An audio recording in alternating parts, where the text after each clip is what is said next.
Hey friends, good morning. Welcome to my channel मेरी अभिलाषा। कैसे हैं आप सब? आई होप बहुत अच्छे होंगे और अपना बहुत अच्छा वाला ध्यान भी रख रहे होंगे। आज मेरी मॉर्निंग जो है वो 6 बजे के आसपास हुई थी और उसके बाद मेरे हस्बैंड को सुबह ही काम था तो वो निकल गए थे और उसके बाद मैं फिर सो गई थी, क्योंकि आपको तो पता ही है कि वासु की कल जो वैक्सीन वासु को लगी थी तो इसकी वजह से ना वो रात भर नहीं सो पाया और रात में बहुत ही ज़्यादा परेशान किया। खुद भी वो नहीं सो पाया और हमें भी नहीं सोने दिया।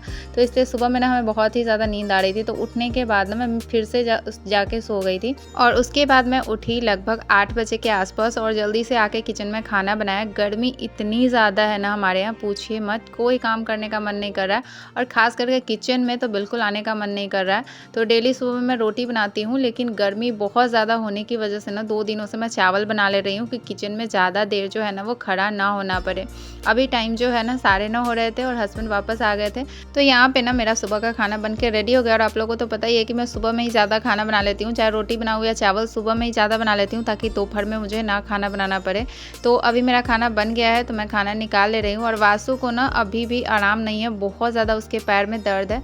आप में से किसी ने कल कमेंट किया था कि उसको ना 2 दिन जो है वो चलने में प्रॉब्लम रहेगी, तो वाक़ई में मतलब मैं तो डर गई थी कि इतना दर्द क्यों हो रहा है, क्या हो गया पैर में। पहली बार कोई चीज़ होती है तो उसका एक्सपीरियंस नहीं होता है। इतना दर्द उसको हो रहा था ना कि एकदम अजीब फूट-फूट के रो रहा था, लग रहा था जैसे पता नहीं क्या हो गया हो। लेकिन जब किसी का कमेंट आया ना कि 2 दिन उसको चलने में प्रॉब्लम होगी तो मैं थोड़ा रिलैक्स हो गई कि शायद इसी तरह से होता ही होगा, वैक्सीन का असर ऐसा ही होता होगा।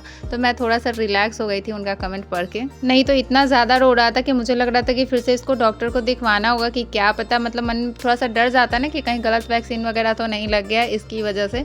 और रात में उसको फ़ीवर भी बहुत ज़्यादा हो गया था और इस टाइम भी बहुत फ़ीवर हो गया था। तो फिर उसको मेडिसिन मैंने दिया है। इन सब चक्कर में आपको तो पता ही है कि मेरे पढ़ाई की पूरी बैंड बज चुकी है। मैं चाह के भी ना अच्छे से पढ़ाई नहीं कर पा रही हूँ, लेकिन आप क्या ही कर सकते हैं। आपका फर्स्ट रिस्पॉन्सिबिलिटी आपका फैमिली और आपका बच्चा ही हो जाता है। चाहे आप कितना भी अपने करियर पे फोकस करना चाहे, आप नहीं कर सकते हैं। और जब आप एक हाउसवाइफ हो और उसके बाद आप एक माँ भी हो, तो आप एक लाख रूटीन बना ले कि नहीं मैं इसी रूटीन बना लेती हूँ, ऐसे ही पढ़ाई करूँगी। उस रूटीन को ना आप ज़्यादा दिन बिल्कुल भी फॉलो नहीं कर पाओगे। 2-4 दिन से ज़्यादा आप अपने उस बनाए हुए रूटीन को बिल्कुल भी फॉलो नहीं कर पाओगे। तो मैंने अभी ये सोचा है कि चाहे आप जैसे ही पढ़े, मॉर्निंग में पढ़े, इवनिंग में पढ़े या दोपहर में पढ़े, किसी भी टाइम पढ़े, पढ़ाई होनी चाहिए। जब भी टाइम मिले तब पढ़ाई कीजिए। यहाँ पे ना मैंने वासु को थोड़ा-सा क्लीन किया, क्योंकि कल से ना वासु वैसे ही था, इतनी गर्मी है और उसमें उसका कपड़ा वगैरह कुछ भी चेंज नहीं हुआ था। तो क्योंकि ये बिल्कुल भी छूने नहीं दे रहा है अपने आप को, बिल्कुल भी नहीं, तो मैंने यहाँ पे ना ज़बरदस्ती इसके कपड़े वगैरह चेंज किए और इसको दे रही हूँ यहाँ पे मेडिसिन, क्योंकि फ़ीवर अभी भी इसका कम नहीं हुआ है। तो यहाँ पे इसको मेडिसिन दे रही हूँ और इन सब चक्कर में क्या ही आप बैठ के पढ़ाई कर पाओगे, आपका मन भी नहीं लगता है पढ़ाई करने में, आपका बार-बार ध्यान जो है वो इधर-उधर भटकता ही है। तो इसलिए मैं सुबह से अभी तक बिल्कुल पढ़ाई नहीं की हूँ और उसके बाद मैं वासु को लेकर आ गई थी बिछावन पे कि कम से कम इसको थोड़ा-सा रिलैक्स हो जाए, थोड़ा-सा ये शांत हो जाए ना, तब मैं शांति से थोड़ी अपनी स्टडी जो है वो कर पाऊँ। और बच्चों को थोड़ा-सा फ़ोन दे दीजिए, जैसे यहाँ पे मैंने इसको फ़ोन दे दिया है तो ये बिल्कुल भूल गया अपना दर्द और फ़ोन देखने में लगा हुआ था और मुझे ये बिल्कुल ऐसे पकड़ के सोया हुआ था ना कि मुझे उठने ही नहीं दे रहा था। मैं सोची ये सो जाएगा ना तो मैं तो चली जाऊँगी पढ़ाई करने के लिए, लेकिन ये मेरा गर्दन पकड़ के सो गया था और बिल्कुल ही नहीं छोड़ रहा था। तो फिर ना मैं भी इसी के साथ सो गई थी और जब मैं सो के उठी और वासु भी जब उठा ना तो इसको थोड़ा-सा आराम लग रहा था, मतलब ये उसके बाद थोड़ा-सा चलने लगा था। इसको यहाँ हालाँकि यहाँ पे ये रो रहा था, लेकिन फिर भी मैंने बोला कि थोड़ा-सा उतर के देखो, चलने में कहीं हो जाए, तो धीरे-धीरे ना हल्का लंगड़ा-लंगड़ा के इसको चलने में यहाँ पे हुआ और इसके बाद इसको थोड़ा-सा आराम हो गया था, तब मैं आ गई अपना पढ़ाई करने के लिए और वासु चला गया अपना अंश के साथ खेलने के लिए, अंश के रूम में, और मैं यहाँ पे बाहर आ गई पढ़ाई करने के लिए। यहाँ पे टाइम ना 2 बज रहे थे और कल ऐसा हुआ कि मैं अपना टाइमर जो है ना ऑफ़ करना भूल गई, तो आप देख सकते हैं कल से ना अभी तक लगातार टाइमर ऑन ही था। तो यहाँ पे मैं टाइमर को कर दे रही हूँ रीसेट और टाइमर ऑन कर दिया है। आपको पता है मैंने बहुत ही एनर्जी के साथ अपनी प्रिपरेशन स्टार्ट करी थी, लेकिन आपको पता नहीं होता है कि कब आपकी लाइफ में क्या हो जाए। तो सेम उसी की तरह से आज लगभग 10-15 दिन से मेरी पढ़ाई बहुत ही डिस्टर्ब हो रखी है और अंदर से मुझे बहुत अच्छा फ़ील तो नहीं होता है, बार-बार मतलब ये होता है कि मेरे पास जो है वो लास्ट चांस तो नहीं कहूँगी, लेकिन फिर भी एक ऐसा चांस है जिसको मैं गँवाना नहीं चाहती हूँ और मैं ऐसा चाह रही हूँ कि मुझे इसी बार जो मौका मिल रहा है उसमें मैं अपना सिलेक्शन ले लूँ। और इस तरह से परेशानियों के बीच मतलब मैं उलझ गई हूँ ना कि मुझे अच्छा फ़ील नहीं होता है। और मुझे लगता है कि ऐसी बहुत सारी हाउसवाइफ़ होंगी जो इस तरह से परेशानियों के बीच अपनी पढ़ाई कर रही होंगी और ये बहुत ही ज़्यादा काबिले तारीफ़ है। आप ये सोच भी रही है ना, इतना परेशानियों के बीच अगर आप पढ़ाई करना सोच भी रही है ना, तो ये बहुत बड़ी बात है। और अगर कर रही है तब तो मतलब मैं क्या ही बताऊँ कि बहुत लोग यहीं पे गिव अप कर देते हैं कि नहीं, नहीं मेरे से तो नहीं हो पाएगा, मैं बच्चा देखूँ, घर देखूँ, खाना देखूँ या पढ़ाई करूँ, क्या करूँ?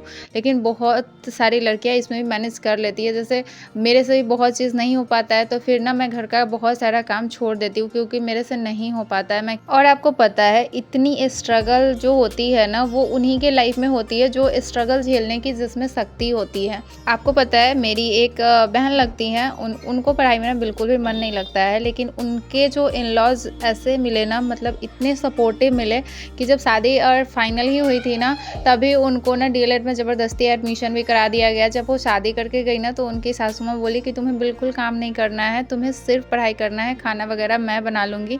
तुरंत उनके लिए ना टैब खरीद के आ गया, तुरंत उनके घर में वाईफ़ाई लग गया, सब कुछ हो गया, लेकिन उनको पढ़ाई में मन ही नहीं लगता है।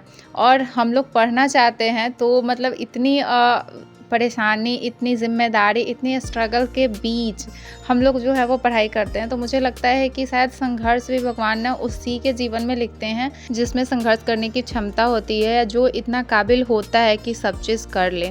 तो मैं अपने लिए तो सोचती हूँ कि शायद मैं इस काबिल हूँ जो भगवान ने मुझे इतने संघर्ष के बीच रखा है। लेकिन हाँ, कभी-कभी बहुत ज़्यादा मन परेशान हो जाता है, नहीं मन करता है कि इतना भी स्ट्रगल अपनी लाइफ में झेलें। लेकिन आपको पता है जो बहुत ज़्यादा स्ट्रगल झेलते हैं ना वही एक दिन बहुत ही ज़्यादा कामयाब भी इंसान भी बनते हैं। वरना शायद आम ज़िंदगी तो बहुत सारे लोग जी रहे हैं जो डेली सुबह उठते हैं, अपना डेली रूटीन का काम करते हैं और फिर रात में सो जाते हैं, फिर मॉर्निंग में उठते हैं वही काम करते हैं। लेकिन बहुत कम लोग ऐसे हैं जो अपने इस डेली रूटीन से हट के अपने जीवन को सुधारने के लिए भी कुछ कर रहे हैं। आपने जितने भी सक्सेसफुल इंसान की स्टोरी सुनी होगी या उनके बारे में सुना होगा, तो आपने यही देखा होगा कि उनके लाइफ में ना पीछे बहुत ही उन्होंने स्ट्रगल झेला है, तब जाके यहाँ तक वो पहुँचे हैं। किसी को भी ना बहुत ज़्यादा सक्सेस गिफ्ट में नहीं मिलती है या खैरात में नहीं मिलती है। उस सक्सेस को पाने के लिए ना बहुत ही ज़्यादा मेहनत करना ही पड़ता है, और अगर नहीं आपको सक्सेस पाना है तब तो फिर कोई बात ही नहीं है। आपकी जैसी ज़िंदगी अभी चल रही है वो चलती ही रहेगी, ऐसा नहीं है कि रुक जाएगी। लेकिन आपको पता है आप घर के काम ना कितने भी अच्छे से या कितना भी करते रह जाएंगे ना, किसी को आपकी काम नहीं दिखेगी, कोई आपका तारीफ़ नहीं करेगा। हर कोई चाहता है ना कि वो अपने समाज के लिए इंस्पिरेशन बने, लेकिन आपको इंस्पिरेशन के तौर पे तभी देखा जाएगा ना जब आप बाकी लोगों की ज़िंदगी से हट के अपने लाइफ में कुछ कर रहे होंगे। तो मैं सभी से कहूँगी कि आप भी लग जाइए अभी से ही अपने जीवन को थोड़ा सा अलग करने के लिए बाकी लोगों से। आपको पता है आज हमारे यहाँ इतनी गर्मी है ना कि कहीं भी चैन नहीं मिल रहा है, और मैं ना कभी बाहर कभी इधर कभी उधर बैठ के घूम घूम के आज मैंने पढ़ाई करी है। लेकिन हाँ, मैं लगातार पढ़ रही थी। उसके बाद जब मैं पढ़ने के लिए बैठी हूँ तो उस टाइम से बिल्कुल भी मैंने उठा नहीं है। और वासु भी अपना अंश के साथ खेल रहा था तो उसने भी मुझे परेशान नहीं किया। लेकिन यहाँ पे अब वो बिल्कुल परेशान हो चुका है और उसको चाहिए कुछ, मतलब भूख वगैरह लग चुकी है, तो मैंने वहाँ पे अपनी पढ़ाई जो है बंद कर दी है। टाइम भी ना 5:30 हो गए हैं। तो आज का वीडियो मैं यहीं तक आप सभी के साथ शेयर करूंगी। मिलूंगी आप सभी के साथ नेक्स्ट वीडियो में। तो यदि चैनल पे फर्स्ट टाइम विजिट कर रहे हो तो सब्सक्राइब कर लीजिएगा, कमेंट कीजिएगा, वीडियो को लाइक कीजिएगा, और मैं ऐसे ही आपसे डेली मिलती रहूंगी एंड आपके लाइफ में मोटिवेशन ऐड करती रहूंगी। तो चलिए मिलते हैं नेक्स्ट व्लॉग में कुछ नई बातों के साथ, कुछ नई एनर्जी के साथ। तब तक के लिए बाय बाय।